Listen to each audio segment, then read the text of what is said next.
Guys, आज से मैं new Taiwanese BL drama fight for you का एक्सप्लेनेशन करना स्टार्ट कर रही हूँ। आज मैं इस सीरीज का एपिसोड 1 एक्सप्लेन करूंगी। एपिसोड की शुरुआत में एक लड़के को दिखाया जाता है जो ये कहता है, कभी कभी ये सही या गलत का सवाल नहीं होता। क्या आपके पास ऐसे लोग नहीं हैं जिनकी आप परवाह करते हैं? उनके लिए मैं कुछ भी कर सकता हूँ।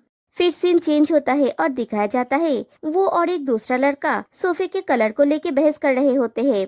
वो ब्लैक चूज करता है और दूसरा लड़का व्हाइट। वो कहता है व्हाइट जल्दी गंदे हो जाते हैं। दूसरा लड़का कहता है ब्लैक में गंदगी छुप जाती है। एक्चुअली वो दोनों ही रेंट पे घर देखने आए हैं जहाँ पे वो शेयरिंग पे रह सकते हैं। वो व्हाइट ड्रेस वाला लड़का उसे थोड़ी दूर ले जाके पूछता है, मुझे बाथरूम के लिए क्यों रिस्पॉन्सिबल होना चाहिए? ब्लैक शर्ट वाला लड़का कहता है क्योंकि मैं बाकी जगह संभाल रहा हूँ। व्हाइट शर्ट वाला लड़का कहता है तुमने खुद ही ये डिसाइड किया था, क्या तुमने मेरी राय भी पूछी? ब्लैक शर्ट वाला लड़का पूछता है तो फिर तुम क्या चाहते हो? तभी घर का वो डीलर कहता है सोफे के बारे में चिंता मत करो, पहले जाके ऊपर के रूम्स चेक कर लेते हैं। डीलर उन दोनों को एक बेडरूम में ले जाता है और दोनों को ही वो रूम पसंद आ जाता है और दोनों ही साथ में कहते हैं ये रूम मुझे चाहिए। ब्लैक शर्ट वाला लड़का कहता है मैंने स्पेशली कहा था मुझे ऐसी रूम चाहिए जहाँ पे सूरज की किरणें आती है। व्हाइट शर्ट वाला लड़का कहता है मैंने पहले डिपॉजिट मनी दिया था, तो क्या मुझे पहले चूज करने का हक नहीं मिलनी चाहिए? ब्लैक शर्ट वाला लड़का कहता है तुमने जानबूझकर ऐसा किया। व्हाइट शर्ट वाला कहता है इतना समय किसके पास है? दूसरे कमरे में सूरज की रोशनी नहीं आती, इसलिए मुझे वो पसंद नहीं। तभी वो डीलर कहता है क्योंकि तुम दोनों ने ये रूम पसंद किया है, तुम दोनों यहाँ पे क्यों नहीं रहते? ये रूम काफी बड़ा है और बेड भी, तुम एक साथ सो सकते हो। तभी एक और लड़का आके डीलर से पूछता है तुम्हें इतना टाइम क्यों लग रहा है? ये सिर्फ किराए पे देना है, बेचना नहीं है। क्या तुमने उन्हें फिर से अनकंफर्टेबल कर दिया है? डीलर जाके कहता है वो सोफे के कलर को लेके बहस कर रहे थे और अब वो दोनों इस रूम को लेके झगड़ा कर रहे हैं। मैं बस उन्हें सजेस्ट कर रहा था इसे शेयर करने के लिए, इससे बेटर फील होगा। वो लड़का पूछता है क्या वो दोनों कपल है? और वो दोनों साथ में पूछते हैं कौन उसके साथ रिलेशनशिप में है। वो दूसरा लड़का कहता है ठीक है, अगर दो लोग एक रूम को शेयर करेंगे तो मैं रेंट थोड़ा घटा सकता हूँ। अगर तुम ये नहीं चाहते हो तो जबरदस्ती नहीं है। और उस डीलर का हाथ पकड़ के कहता है टाइम प्रेम पर खर्च किए जाना चाहिए, बहस पर नहीं। फिर जाने से पहले कहता है अगर तुम ये किराए पर लेने का निर्णय लेते हो तो यहाँ के किसी भी चीज को छूना मत। ये कह के वो दोनों वहाँ से चले जाते हैं। फिर वो व्हाइट शर्ट वाला लड़का सोचता है भाई जोकी, तुम ये क्या कर रहे हो? क्या तुम भूल गए तुम यहाँ किस लिए आए थे? ब्लैक शर्ट वाला लड़का जाने लगता है तो जाओकी जाके उसे रोकता है और पूछता है तुम कहाँ जा रहे हो? ब्लैक शर्ट वाला लड़का कहता है तुम ये रूम ले सकते हो, मैं दूसरा ढूंढ लूंगा। जाओकी कहता है दूसरा घर ढूंढना बहुत झंझट का काम है, तो ये ले लो। ब्लैक शर्ट वाले लड़के को उसकी बात समझ नहीं आता तो जाओकी एक दूसरा रूम दिखा के कहता है ये रूम मुझे परफेक्ट सूट करेगा। ब्लैक शर्ट वाला लड़का पूछता है तुमने अभी कहा था ना तुम्हें ऐसे रूम्स पसंद नहीं जहाँ पे सूरज की किरणें नहीं आती। जाओकी बहाना बनाता है मुझे अचानक याद आया, मुझे सूरज से डर लगता है। उसके अलावा पहले आओ पहले पाओ तो तुम ये रूम रख सकते हो और मुझे बाथरूम साफ करने में भी कोई दिक्कत नहीं है। हमारा एक दूसरे से मिलना फेट है, क्योंकि हम एक ही जगह पर रहने वाले हैं, हमें मिलजुल कर रहना चाहिए, है ना?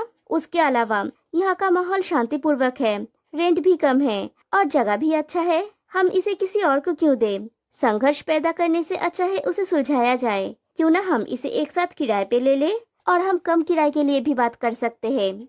और ब्लैक शर्ट वाला लड़का उसकी बातों से कन्विंस हो जाता है।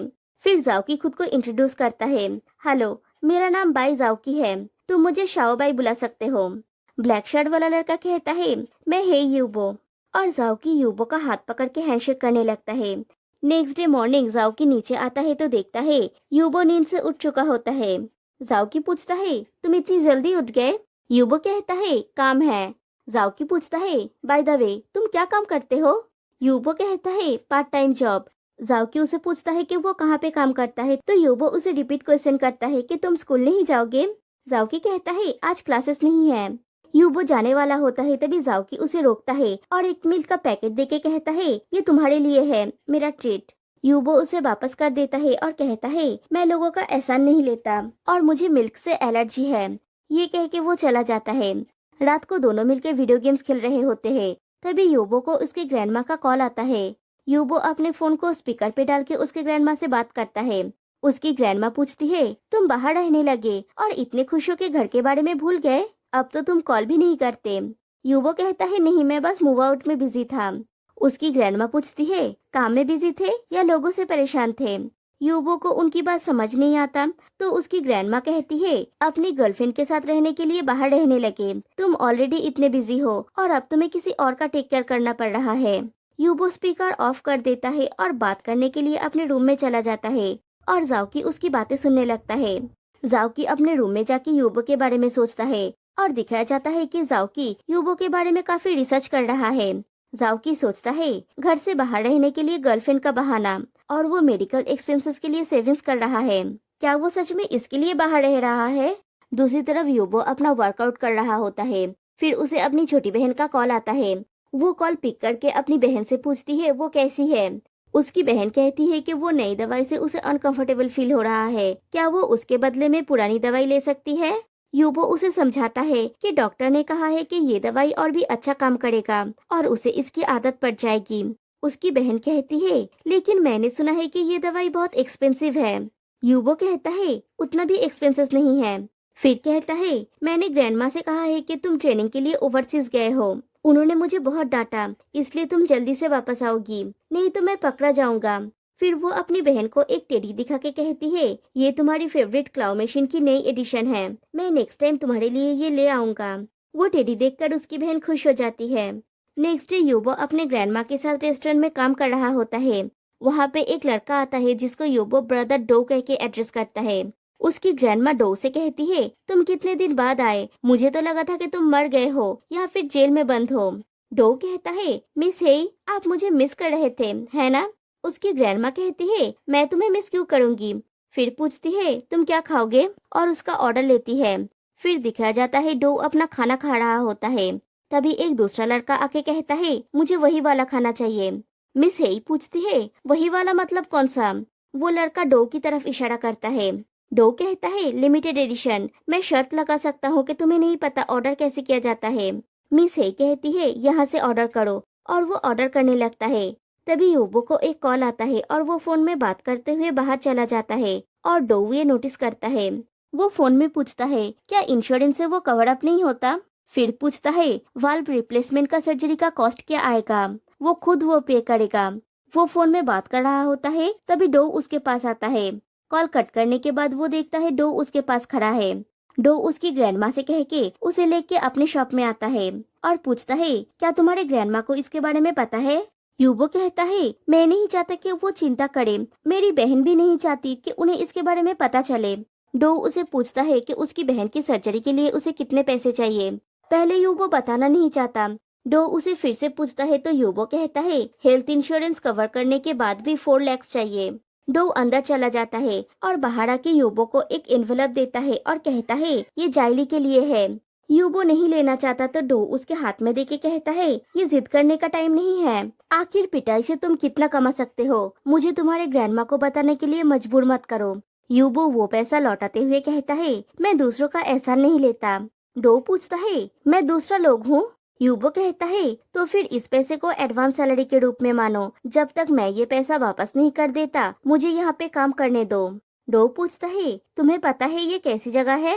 यूबो कहता है, मैं नहीं पूछूंगा और मुझे परवाह नहीं है, जैसा भी काम तुम और ब्रदर डी मुझे दोगे मैं वो करूँगा, तुम लोगों को वैसे भी ज्यादा मैन पावर चाहिए ना। डो कहता है, अगर तुम्हारे ग्रैंडमा को पता चला तो वो मेरा खाल उधेड़ देंगे।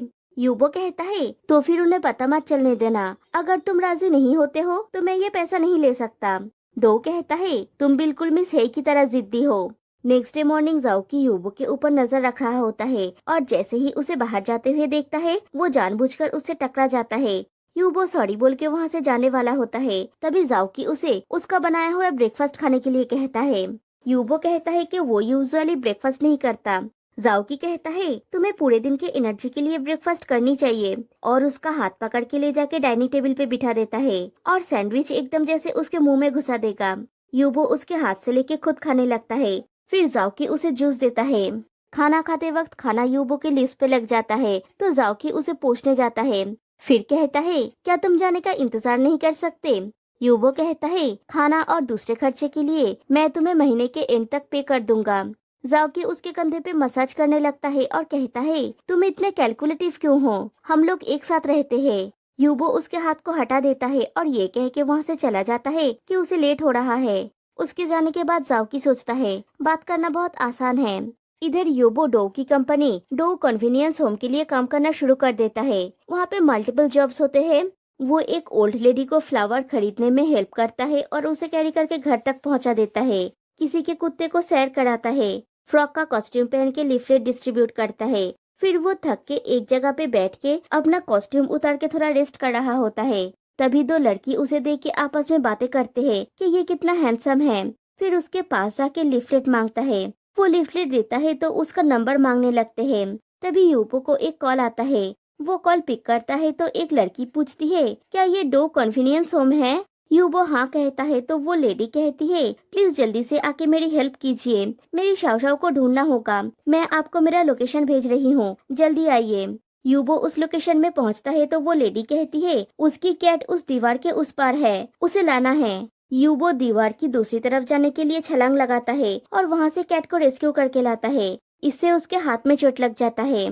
वो जब घर लौटता है तो पूरा थका हुआ होता है। जाओकी उसे देख के पूछता है, क्या तुम ठीक हो?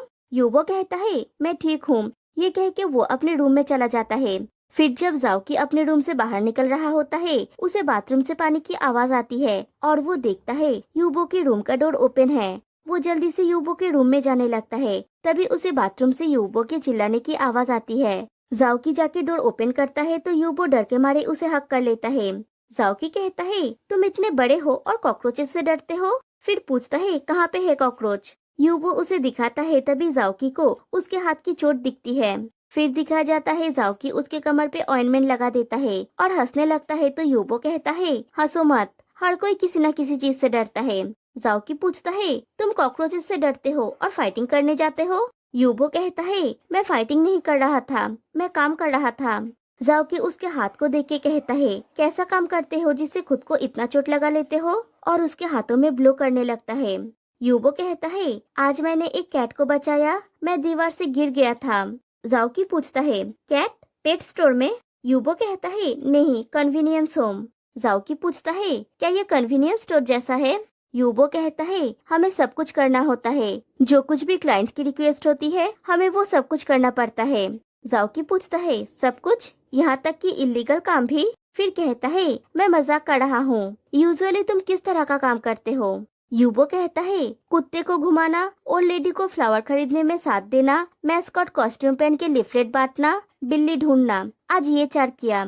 जाओकी पूछता है, अगर मुझे फ्यूचर में मदद की जरूरत पड़ी तो क्या मैं तुम्हें पूछ सकता हूँ? फिर दिखाया जाता है फिर से जाओकी अपने इन्वेस्टिगेशन काम को लेके बैठता है। उसने एक फाइल बनाया है, हे यूबो का इन्वेस्टिगेशन रिपोर्ट। और फ्लैशबैक में दिखाया जाता है वो हर समय यूबो के ऊपर नजर रखता है। वो उसके कपड़े की भी तलाशी लेता है लेकिन कुछ भी नहीं मिलता। और अब उसे एक नया इन्फॉर्मेशन मिला है कि हे यूबो डो कन्वीनियंस होम का नया एम्प्लॉय है। आज पूरा दिन जाओकी ने उसे फॉलो किया और वो इस नतीजे पर पहुंचा है, शॉपिंग और कुत्ते को घुमाना, इन दोनों को एलिमिनेट किया जा सकता है। जहाँ तक मैस्कॉट के रूप में भेस बदलने की बात है, हालांकि साइट पर कई लोगों के साथ कांटेक्ट हुआ था लेकिन कोई संदिग्ध बातचीत नहीं पाई गई। 2:30 बजे हे यूबो एक रेजिडेंस के अंदर गया था। उसने एक चीज को कसकर पकड़ के रखा था और लेडी को सौंप दिया। डिस्टेंस इतना ज्यादा था कि उनकी बातचीत सुनाई नहीं दिया। भाई जाओकी सोचता है, क्या वो सच में बस एक बिल्ली था? और यहीं पे एपिसोड 1 एंड हो जाती है। तो गाइस, कैसा लगा आपको इस सीरीज का फर्स्ट एपिसोड? आप लोग मुझे कमेंट करके बताइए, क्या मैं इस सीरीज को आगे एक्सप्लेन करूं या नहीं।